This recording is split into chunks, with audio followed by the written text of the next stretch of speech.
이제 좀 청와대 얘기로 좀 넘어가겠습니다. 오늘 처음으로요. 수석 보좌관 회의가 열렸습니다. 보좌관 회의요. 그 내용부터, 이 영상부터 한번 좀 보겠습니다. F4로 나갈까? 저도 저 문영찬 수석이 옆으로 가서 해야 되는데 피해야 돼. 실장님 제가 그래도 평균을 많이 낮췄다고. 6월 1일부터 노타이 그랬는데 알고 보니까 이미 지난주부터 노타이 됐습니다. 노타이 공부 시작했더라고요. 제가 어제 사실 모르고 안 하고 했는데.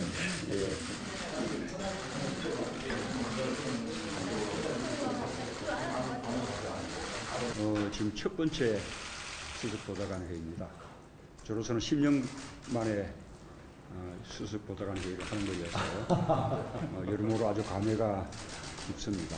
우선 이제 수보 회의는 과거에 어떻게 운영해왔다라는 것은 다 잊어버리십시오. 문재인 정부에서는 수보 회의를 문재인 정부답게 새롭게 하는 겁니다. 대통령 지시사항을 전달하는 회의가 아닙니다. 대통령 지시사항에 대해서도 이견을 얘기할 수 있습니까? 그런데 그것이 대단히 중요합니다. 이 자리에서 대통령 지시에 대해서 이견을 제기하는 것은 해도 되느냐가 아니라 해야 할 의무입니다. 그래서 미리 정해진 결론은 없습니다. 미리 정해진 결론은 없고 그 다음에 발언의 군번도 없고 받아쓰기 이제 필요 없습니다. 문 전 대통령이 회의에서 강조한 내용이 이 세 가지라고 합니다. 이 세 가지를 없애겠다라고 얘기했는데 아까 영상에서도 이의 제기해도 되느냐? 의무라고 얘기를 합니다. 그게. 일단 상당히 보기 좋은 그 장면이고 예. 저 내용들이 당연한 거죠. 사실은 결론을 내린 이후에 부작용이 나오는 것보다 결론을 내리기 전에 많은 토의를 거쳐서 그 부작용이 나오는 걸 막아야 정상인 거 아니겠습니까? 예. 그러려면은 토론이 활발하게 이루어져야 되고 거기서 물론 이제 대통령이 말하는데 아무렇게나 이견을 제시하는 거는 제가 봤을 때는 그러지는 않겠죠. 옳은 것은 아니고 대통령이 말씀하시는 것 중에서 뭔가 이런 부분을 좀 더 고려해 봐야 되겠다든지 예. 그런 지시가 이행이 됐을 때는 뭔가 부작용이 우려된다든지 이럴 때 이제 적극적으로 의견 개진을 해서 예. 바로잡아야 될 의무가 보좌관들한테 있는 것이죠. 예. 노타이에 이제 양복도 의자 뒤에 다 걸어놓고 회의를 하는 게 이게 기존에 저희가 봤던 청와대 회의가 맞을까 싶을 정도로 많이 바뀌긴 바뀌었어요. 외형적으로는. 너무 기준하고 자꾸 비교하지 마십시오. 그다음에 전혀 정말 이해가 안 됩니다. 이 말씀하신 김에 들어보니까는 기존에 박근혜 정부가 여러 가지로 도움을 많이 준 것 같아요. 문재인 정부한테 여러 가지 도움을 네. 다 거꾸로잖아요, 그죠?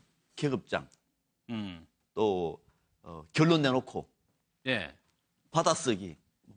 어떤 적자 분은 생존이라고 했죠. 그렇죠. 그때는. 어떤 분 너무 많이 써가지고 문제가 됐습니다만 거꾸로 하다 보니까는 드디어 비정상이 정상이 된 것 같습니다. 예. 그러니까 왜 저렇게 하느냐 하면은 대통령이 갖고 있는 수석 보좌관 회의는 대통령의 의중이라든지 이런저런 문제와 관련해서 다양한 의견을 모아보는 겁니다. 다양한 의견을.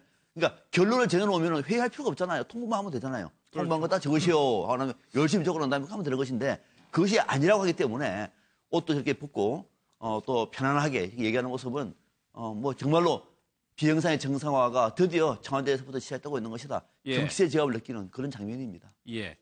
박근혜 정부 박 박사님 얘기하지 말자고 그랬는데 첫 수석 비서관 회의, 그때는 비서관 회의였습니다. 그때 모습을 한번 저희가 찾아봤는데 하시는군요. 영상을 좀 한번 보겠습니다. 오늘 새 정부 들어서 첫 수석 비서관 회의를 개최합니다. 그런데 오늘 김장수 안보실장이 참석을 못하셨습니다. 정부 조직법이 통과되지 못해서 안보 분야 컨트롤타워 역할을 하셔야 할 분이 첫 수석 회의에도 참석을 못한다는 것이 정말 걱정스럽고 안타깝게 생각이 됩니다. 정치라는 것이 다 국민을 위한 것인데 이 어려움을 어떻게 넘길 수 있을지 걱정이 됩니다. 이 미래 창조 과학부도 지금 통과가 안 되고 있기 때문에 하루빨리 국회에서 좀 통과시켜 주셨으면 하고 간절한 바람이 있습니다. 글쎄요. 박상봉 박사님은 비정상의 정상화라고 말씀하셨는데 글쎄요. 방식보다는 일을 잘하는 게 중요한 거 아닙니까? 결국은 어떤 결론을 내느냐? 방식도 중요하죠. 예. 방식도 중요하고 그에 따라서 이제 성과, 구체적인 내용을 갖고 가는 것 이게 굉장히 중요하죠. 사실 이 박 전 대통령 시절에는 회의라고 하기가 좀 어려웠죠. 회의라는 게 모여서 토의하는 게 회의인데 예. 그것보다는 이제 어떤 대통령의 발언을 이 받아 전달하는. 적고 전달하는 자리, 오히려 네. 국민들한테 뭔가 그런 걸 좀 대통령 하고 싶은 얘기가 있을 때 저런 수석비서관 회의에서 하는 그런 자리로 돼버렸거든요. 예. 근데 지금 이제 문재인 정부에서는 오늘 첫 번째긴 하지만 일단은 뭔가 우리가 현안에서 격의 없이 토론하는 그런 자리로 위상을 가져가는 거 이건 대단히 좋다라고 생각이 들고요. 저는 거기에 더해서 청와대는 어차피 보좌 기능, 참모 기능에 충실할 필요가 있다라고 보거든요. 예. 그러면 앞으로 이제 정책을 실질적으로 집행해 나가는 부분에서 내각의 장관들과 이 대통령과 어떤 모습을 갖춰가느냐. 그러니까 저러한 지금 청와대 수석보좌관 회의에서 보이는 모습이 장관들과의 회의에서도 그런 부분들이 같이 이제 관통이 돼야 된다는 거죠. 그래야 예를 들면 어떤 환경 문제나 큰 사회적인 갈등 사안이 있을 때 예. 환경부의 입장이 다르고 뭐 예를 들면 건교부의 입장이 다르고 국토부의 입장이 다르고 이렇게 서로 부처 간 입장이 다 다르지 않습니까? 예. 근데 같이 이렇게 모여서 거기서 장관들이 모여서 같이 회의를 하면 어떤 결론이 나왔을 때 예. 그것이 상당히 빠르게 집행이 될 수가 있거든요. 우리도 뭐 어떤 조직에서 얘기를 할 때 어떤 현안에 대해서 회의를 하는데 같이 거기 참석해서 회의를 했을 경우와 그렇지 않고 회의에 참석하지 않았을 경우는 그 이후의 효과가 굉장히 다릅니다. 예. 그러니까 지금 문재인 대통령이 수석보좌관 회의에서 하는 것처럼 저런 자리를 특히 저는 내각에 있는 장관들과 자주 갖는 모습을 자꾸 미디어에 노출을 해야 되고 그것이 중요하다. 저렇게 이제 청와대 참모들과 회의하는 모습들이 지금은 이제 초창기니까 이해가 되는데 자꾸 저런 모습이 많이 노출이 되고 하지 않습니까? 그러면 자연스럽게 힘의 중심이 청와대로 갑니다. 그렇죠. 이것은 우리가 역대 정권에서 봤듯이 그렇게 바람직한 모습이 아니다라고 생각을 하기 때문에 예, 예. 앞으로는 이 청와대의 모습이 노출되기보다는 내각이 갖춰지면 예. 6월 중순 지나서부터는 주로 장관들과 직접 이렇게 대통령이 이렇게 여러 가지 현안을 예. 논의하고 하는 모습이 좀 많이 노출됐으면 하는 바람입니다. 최현님. 예, 저는 비서관 회의의 시간과 관련해서 굉장히 주목했었는데요. 뭐냐 하면은 이명박 대통령 때는 매주 월요일 오전 8시에 수석 비서관 회의를 했습니다. 예. 아침부터 열심히 일하는 모습을 보여주겠다. 이게 이제 개념이었고, 박근혜 대통령 때는 매주 하는 게 아니라 2주에 한 번씩 월요일 오전 10시에 했습니다. 예. 회의 시간이 오전 8시에서 오전 10시로 좀 뒤로 늦춰졌죠. 그런데 문재인 대통령은 앞으로 월요일과 목요일 정례적으로 하겠다. 네. 그런데 여기서 주목되는 부분이 월요일 회의는 오후에 하겠다. 그 이유는 월요일 회의를 오전에 하면 실무진들이 일요일 날 준비를 해야 되기 때문이다. 이렇게 설명을 했어요.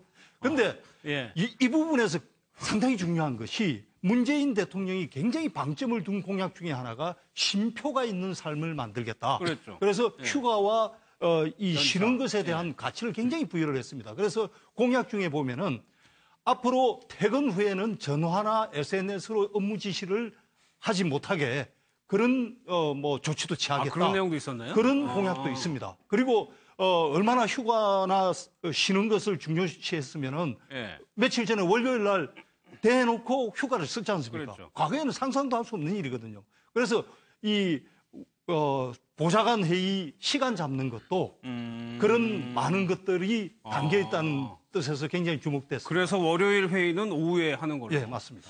오늘 또 이런 모습을 보여줬습니다. 이제 회의하기 전에 원래 그 의전에서 차를 다 준비해서 일일이 이렇게 갖다 주는데 이렇게 직접 타먹는 모습이에요. 예. 사실 이것도 너무나 당연한 모습인데 이제는 이런 게 뭐 보통처럼 느껴지겠죠. 맞습니다. 그렇게 돼야 된다고 생각이 됩니다. 뭐 기업이나 일반 어떤 관공서의 높은 기관장이나 이런 데는 의전팀이 따로 있고 또 뭐 예. 비서실 있고 또 총무비서실 둬가지고 또 뭐 사실은 수행하고 뭐 그런 것들이 굉장히 많았는데요. 그러면서 너무 과도하게 의전을 하면서 사실은 격식을 차리다 보니까 조직 자체가 굉장히 딱딱해지고 의사소통이 잘 안 되는 그런 문제가 많았습니다. 예. 뭐 수석 보좌관 회의에서 자유롭게 이야기하고 토론을 하겠다라고 뭐 대통령이 이야기를 했다고 하는데요. 만약 어떻게 보면 그 회의장에서 자연스럽게 토론하고 이야기가 나올 수 있으려고 한다면 수석들과의 그 비서관들이나 뭐 보좌관들과의 어떤 그 대통령과의 관계 자체가 저런 일상에서조차 격의가 없는 사이가 되어야 된다고 생각이 됩니다. 그런 것들이 되지 않고 그냥 뭐 회의에서는 자유롭게 말을 하라라고 이야기를 하지만 또 일상생활이나 이런 데서는 굉장히 격식을 차리고 권위 있는 모습을 보인다라고 한다면 회의에서 뭐 자유롭게 듣겠다라고 하지만 편하게 말이 나오지 않는 것이거든요. 그렇기 때문에 대통령이 저런 어떤 일상에서조차 낮은 모습을 보이고 보좌관들이나 본인의 어떤 수석들과의 어떤 소통하는 모습을 보이는 것 자체가 회의에서 굉장히 자유롭게 의사소통하는 모습을 보일 것으로 생각이 되고요. 그다음에 이제 실질적으로 정말 회의에서 주제를 정하지 않고 토론을 하겠다라고 하려고 한다면 대통령이 말씀을 조금 줄이는 게 필요하다고 생각이 됩니다. 기존의 어떤 수석비서관 회의를 보게 되면 대통령이 모두 발언을 해버립니다. 그럼 모두 발언에 물론 대통령이 뭐 국민들이나 수석 비서관이나 뭐 이런들에게 메시지를 던지겠다는 의도는 좋지만 대통령이 모두 발언해서 이 현안에서 이렇게 딱 말을 해버리면 앉아있는 비서관, 수석 비서관들은 그 부분에 대해서 사실상 말하는 것 자체가 어렵습니다. 그러니까 모두 발언은 사실은 줄이고 오히려 수석 비서관들이나 이런 분들이 편안하게 토론을 하고 정책에 대해서 이야기를 한 다음에 대통령이 그것을 받아들여서 정리하는 발언을 늘리는 것이 좋지 않을까라는 좀 생각이 듭니다. 이 리더나 자기 말에 토다하는 거 참는 게 쉽지 않아요.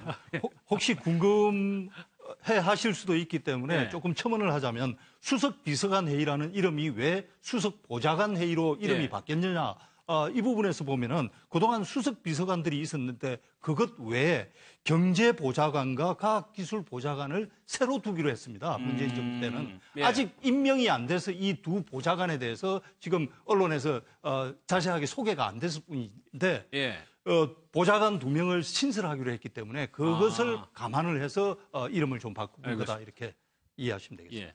또 문재인 대통령이요. 이 민정수석, 그러니까 청와대 근무를 했던 경험이 좀 묻어나는 대목인데 박수현 대변인 집이 공주란 말이에요. 그러니까 서울에 있는 집이 없으니까 거기 경호실 아파트를 줬어요, 자리를. 그러니까 2003년에 문재인 당시 변호사였죠. 변호사 시절에 노무현 전 대통령이 와서 나를 좀 도와줘라 이렇게 하면서 문재인 당시 변호사가 2가지 조건을 걸고 그걸 수락을 하지 않습니까? 민정수석으로 그친다. 앞으로 정치를 하라고 하지 마십시오. 2가지 조건을 걸고 이제 서울로 올라오거든요.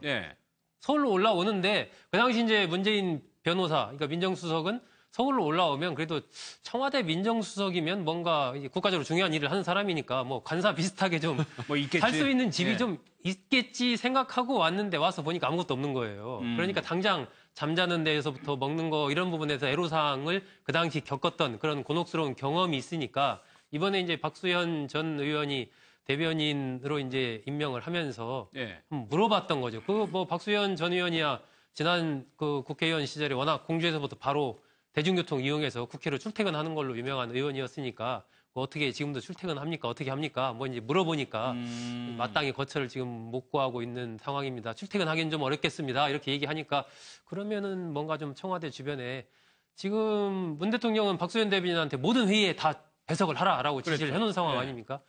그러니까 급하게 좀 이제 경호실 통해서 좀 혹시 공간이 여유 있는 공간이 있느냐 이렇게 알아봐서 그 주변에 경호실이 사용하는 어떤 그런 건물 공간을 하나 이제 대변인이 쓸 수 있도록 그렇게 이제 배려를 한 거죠. 그래가지고 이제 집이 없으니까 여관하고 지인 집에 묵으면서 청와대에 출퇴근했던 것 같아요. 이제 대경 빌라라고 이제 경호실 빌라인가 봐요. 거기를 하나 줬다고 합니다. 박수현 대변인이 그 공주 지역에서 무릎으로 걸어 다닌다고 합니다. 그게 무슨 말인가 했더니 그만큼 이제 많은 사람들을 만나 다니면서 무릎을 꿇고 인사하고 그런 어떤 겸손한 모습을 보여가지고 그렇게 지역구 활동 열심히 한다고 하는데요. 그 이제 사실은 저희 이제 MBN에도 굉장히 많이 출연했지 않습니까? 그래서 오전에 9시 방송을 하시고 오후에 한 5시 방송이 있으면 사실상 어디가 갈 데가 없기 때문에 거처를 구하는 게 마땅한데 왜 구하지 않느냐라고 한번 제가 여쭤본 적이 있었습니다. 사실은 이제 시간이 너무 많이 들고 그다음에 또 서울에서 또 경선 캠프에서 대변인 역할을 했기 때문에 서울에 있는 게 중요한데 왜 그거 구하지 않느냐 여쭤보니까 서울에 집이 있으면 지역구에 조금 덜 내려갈까 봐라는 그런 이야기를 하시면서 왔다 갔다 KTX로 하면서 그만큼 그 지역에 정성을 쏟고 지역 주민들과 이렇게 스킨십 하려는 그런 노력을 좀 했다라고 이야기를 하고 있습니다. 알겠습니다.